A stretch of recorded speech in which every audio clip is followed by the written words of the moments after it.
Ya está Axel Kicillof, el exministro de Economía de la Nación. ¿Cómo estás, Axel? ¿Todo bien? Bien, bien, bien. Acá en un cronograma bien intenso que estamos haciendo en el marco de la campaña, en otra visita a Santa Fe y después a Rosario, hablando con varios sectores, con bastante prensa y recién venimos de hablar con los empresarios acá en Santa Fe. En la Unión Industrial, ¿no? En la Unión Industrial. La verdad que preocupado, yo digo bien, pero preocupado. Hablan todos de caída de venta, tasa de interés muy alta, una situación compleja en lo financiero, en las ventas y en la cuestión servicio. La verdad que es una tormenta perfecta para las pymes, para la producción interna. Y lo hemos visto acá en la provincia de Santa Fe con casos nacionales, caso Sancor, caída del consumo de leche, muy fuerte, caso Aceval, caso de industria del calzado, caso de marroquinería. Es decir que una situación que hay ciertos sectores que a pesar del intento del gobierno decir que está todo bien, creo que suena al escrutinio de las elecciones. Está todo bien, pero cuando mirás los números, no está todo bien. ¿Cómo estás, Chivo? Chivo Rossi con nosotros. ¿Cómo va? ¿Todo bien? Bien, la verdad que viniendo de una gira de todo el oeste, empezamos el lunes en Rafaela, pero hice Tostado, San Cristóbal, Ceres, San Guillermo, Suardi, San Vicente, María Juana, Frontera. La verdad que hicimos un recorrido fuerte ahí por el oeste, bueno, tratando de ir con nuestra propuesta, siguiendo escuchando a los vecinos, a los ciudadanos, contentos con el resultado electoral que obtuvimos, obviamente en Las PASO. Después de mucho tiempo el peronismo volvió a ganar en la provincia de Santa Fe y bueno, con la expectativa de repetir y mejorar lo que hicimos en Las PASO en octubre, ¿no? Hoy a las 5 de la tarde en la Plaza del Soldado, sí, en San Jerónimo, entre Mendoza y Salta, de la ciudad de Santa Fe. Tenés tiempo, digamos, todavía una hora. Salimos en todo el departamento de la capital, en todo el departamento de las colonias, e inclusive puede haber entrerrianos que se pueden pegar una vuelta.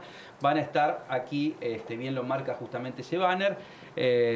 Bueno, Axel Kicillof, Agustín Rossi.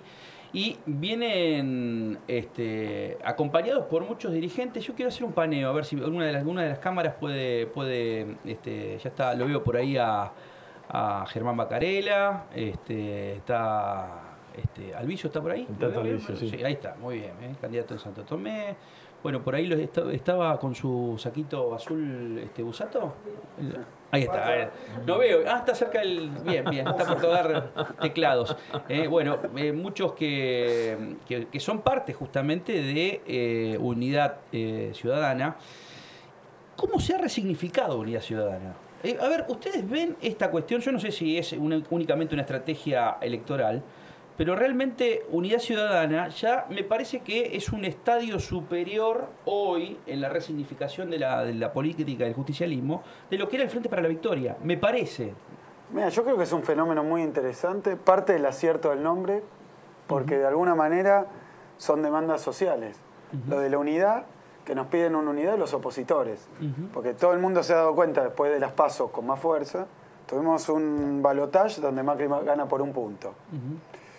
Pasa eso y bueno, un gobierno que creo yo exagera, simula como una especie de gran consenso para tomar medidas que no son lo que prometió en campaña, y llegamos a este momento donde lo que nos están pidiendo la oposición es representación, o sea, que seamos ciudadanos en el sentido de que llevemos al Congreso y llevemos a la política las demandas de los sectores que están siendo perjudicados.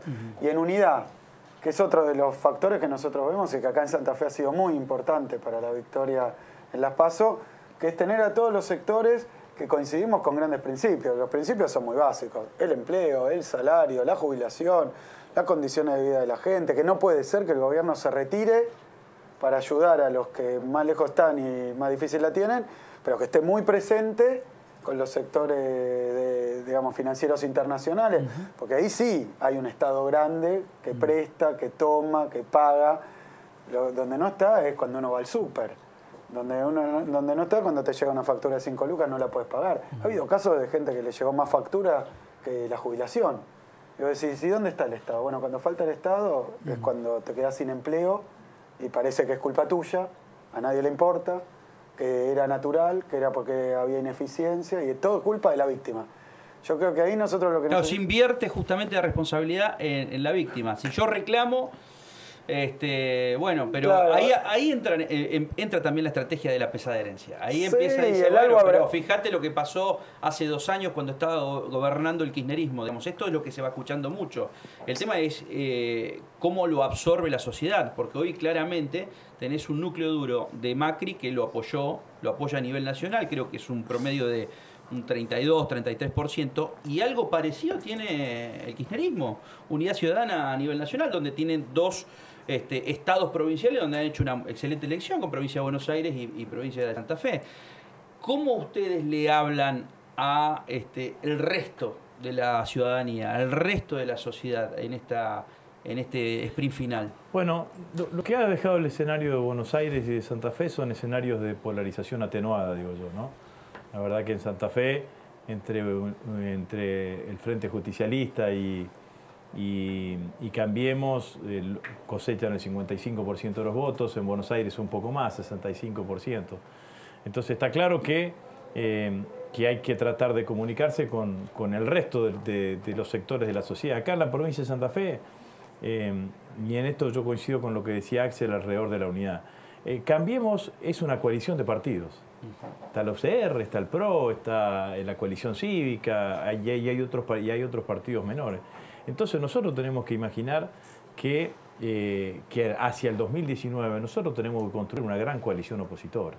Una gran coalición opositora que es la unidad con todos aquellos que quieran construir un proyecto alternativo. Cristina dijo el otro día en una entrevista una especie de frente amplio. Bueno, y ya te lo escuché también a vos. Bueno, entonces, una gran coalición opositora con todos aquellos. Ahora, que quieran hacer un proyecto alternativo al gobierno de Mauricio Macri. Ahora bien, para el éxito en ese 2019, las elecciones, el resultado de las elecciones en Santa Fe y en Buenos Aires es importantísimo, porque si de ganar el Frente Justicialista en Santa Fe, de ganar Unidad Ciudadana en Buenos Aires, de ganar nosotros acá y Cristina en Buenos Aires, habremos hecho un aporte para la construcción de ese gran frente amplio o coalición opositora en el 2019 importantísimo. Entonces nosotros lo convocamos acá en Santa Fe a todos aquellos que tengan un pensamiento crítico con el gobierno nacional a trabajar juntos. A trabajar juntos, habrá una primera estación el 22 de octubre, seguiremos trabajando juntos para llegar en el 2019 en un escenario de coalición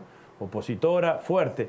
La democracia argentina demanda una oposición fuerte, una oposición que sea alternativa a este modelo económico neoliberal de Macri. Ahora, el otro día cuando vi la entrevista que le brindó a Infobae, Cristina, dijo en un momento dado que si es necesario ella se autoexcluye del 2019.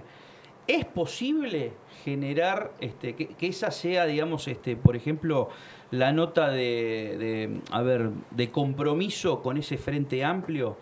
Y que lo que ya están pensando muchos, dice, bueno, si Cristina da paso a que todos podamos construir un frente amplio desde el llano, quizás sea más fácil, digamos, que empiezan a encontrar mayores... Mira, nosotros venimos de una experiencia política de 12 años en el gobierno y hemos pasado a la oposición. Y hemos pasado a la oposición con una estrategia muy clara del oficialismo de fragmentar una oposición porque ellos no tienen suficiente apoyo, sino es consiguiendo sectores de la oposición que sean oposición pero al mismo tiempo los acompañen. Nosotros creemos que hoy en este momento lo que hay que hacer es representar las necesidades del conjunto, de la mayoría, de sectores sociales, que bueno, que este plan económico, que lo que Macri hizo cuando llegó al gobierno, no lo que prometió, no lo que dice su marketing, sino lo que hizo, no lo favorece ni lo va a favorecer. Entonces, en ese sentido, nuestra tarea simplemente, y creo que lo que Cristina planteó, es esa capacidad de usar el voto de una manera de ponerle un límite al gobierno, de ayudarlo al gobierno. Yo no lo digo con doble sentido, lo digo muy claramente. Para mí hay que ayudarlo al gobierno de Macri porque no puede ganar unas elecciones diciendo voy a darle a los jubilados, voy a darle a los maestros, voy a darle a los laburantes, nadie va a perder el empleo, voy a parar la inflación. Después hacer cosas que van muy por el contrario. No es que no tenga un sector de apoyo, es que 66% que en esos números no lo apoya, necesita una representación porque ahora hasta 2019 gobierna Macri. Y en el Congreso necesitamos, bueno, por lo pronto, no aprobarle leyes que son muy perjudiciales. Ahí el papel de Cristina, yo creo que ya ocurrió lo que vos planteás, porque Cristina llega a ser candidata por pedido de los intendentes, del Partido Justicialista de la provincia que ven Cristina en una Cristina que hoy no es presidenta, sino que está como candidata a senadora nacional. Primero, algo que claramente, como acá Agustín, porque Agustín muestra también que cuando se trata de defender a la gente no podés ceder ante cualquier presión, o ante un diario que te pone una tapa, o ante un juzgado que te persigue con una causa que no se pueden explicar. Lo digo en mi caso personal, de ahora al futuro nadie entiende qué es. Y sin embargo te llevan a juicio oral y están tratando de generarte una situación. Yo creo que hoy necesitamos representantes de la demanda de la gente que sean genuinamente eso. Y ahí hay un polo opositor y de unidad que es muy potente. Porque a mí no me cabe ninguna duda que las políticas de Macri favorecen una minoría. Después hay quienes comulgan ideológicamente, que tienen todos sus derechos, estamos en democracia. Pero sectores que han sido perjudicados por medidas que van a contramano de lo que le prometieron, me parece que están buscando una expresión.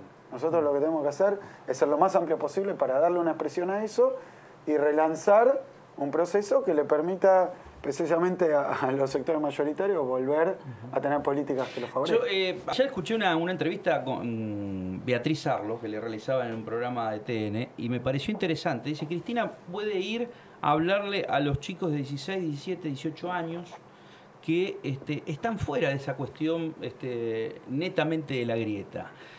Y vos sos uno de los, yo te he visto, digamos, en varios actos, no solamente por televisión, sino cuando has estado en Santa Fe, y parece, digamos, como si fuera una celebrity, realmente. Hay una resignificación también, yo te lo decía fuera de cámara, de tu protagonismo político, Chivo. Digo, ¿ustedes tienen en cuenta eso de que hay una franja etaria que no le da mucha bolilla, como se dice vulgarmente, a la grieta, y están más en a ver cómo pueden generar empatía por redes sociales, hablándole con términos que entiendan fácilmente? Mira, te lo digo desde mi punto de vista.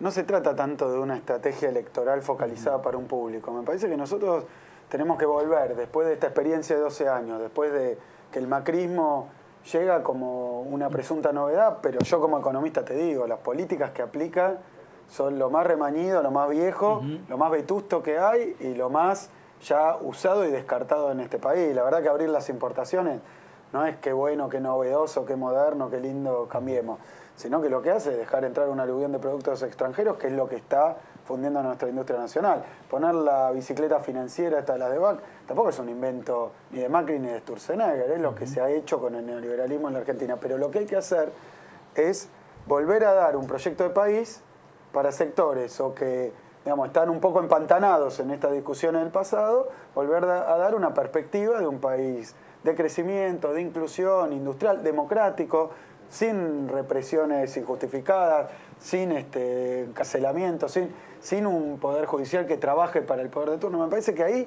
hay un espacio para proponerle lo que todos creemos de la política, que es un instrumento para transformar y para transformar para bien, no de unos empresarios para apoderarse del Estado y tener beneficios. Me parece que en ese lugar hay que construir un frente, un discurso, un frente muy amplio, que represente lo que la verdad creo que es una demanda. Bueno, pero en eso tuvieron un momento de esplendor que yo creo que va de la mano con el año cuando es electa Cristina por primera vez en el año 2007.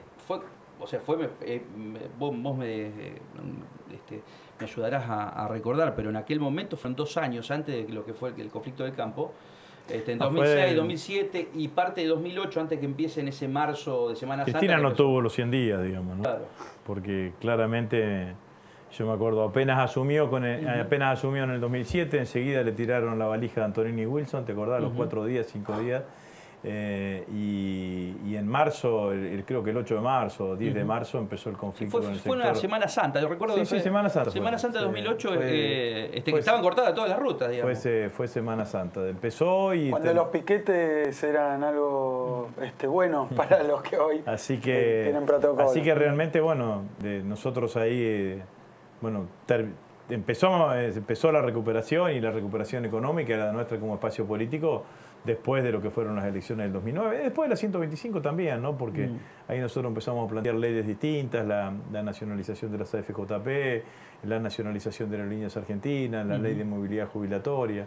Bueno, me parece que ese fue un escenario, pero la verdad que a Cristina nunca le tocó fácil, inclusive después de haber ganado el 54%, esto Axel lo conoce, entre que gana el 54% y el 10 de diciembre del 2015 hay un intento de corrida. Una corrida. Una corrida, Ahora, un intento de fuga de ¿no cometieron capitales. un error en ese momento que estaba dividiéndose la sociedad? Algunos, viste, tomaban partido sin tener una planta siquiera, digamos, por el campo. Directamente, claro, digo, ¿no cometieron el error de cerrarse en la construcción política? A mí me gusta que yo esto ya he vivido distintas épocas con la 125 en términos personales, digamos. A veces orgulloso por la pelea. ¿A dónde fue lo de los huevazos? Bueno, por ejemplo, en Paiva hice una excelente elección ahora. Pará. Ahora hiciste una excelente en los 3 lugares donde me agredieron, gané en los 3 lugares. En Paiva, en Reconquista y en Venado Tuerto. ¿Y qué lectura haces de eso? Bueno, ¿qué pasó, digamos, no? Y que la fotografía esa de la agresión no era la realidad de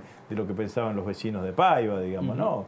De hecho, la de Paiva yo lo que tengo identificado que eran vecinos de otras localidades, digamos, no específicamente en Paiva, que es una localidad más obrera, más de trabajadores, con una cultura fuertemente ferroviaria, ¿no?